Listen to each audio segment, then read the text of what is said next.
want to show you how to cut instrument tray with a zip disc. Now first off, when you're cutting instrument tray with a zip disc, make sure you got a properly fitted tool, no cords busted, check it out before you use it. The next thing to check for, make sure you got a handle on it, because you're not supposed to use it without a handle.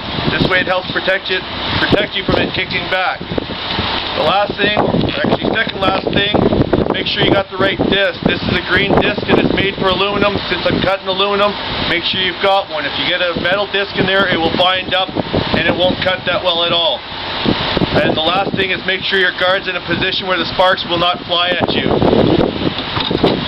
If you have to change the disc, make sure you disconnect it first before you change the disc. Now I'm going to set this tray up in a vise. And what I'm doing is putting a piece of strut in here so it clamps tighter on the tray.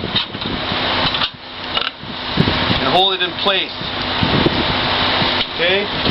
Hearing protection, safety glasses, gloves,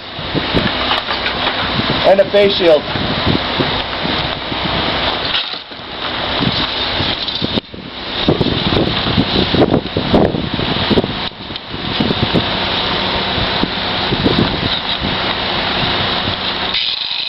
Okay, what I'm going to do is just cut a 45-degree cut in here so I can do a 90-degree bend.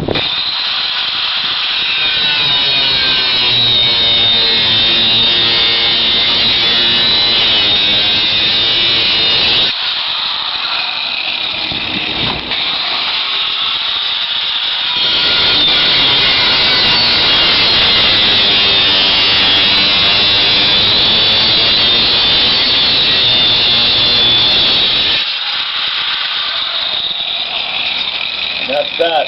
Save the 90-degree phase, cut the end off. That's why when you fold it, you can use this as support to bolt it together.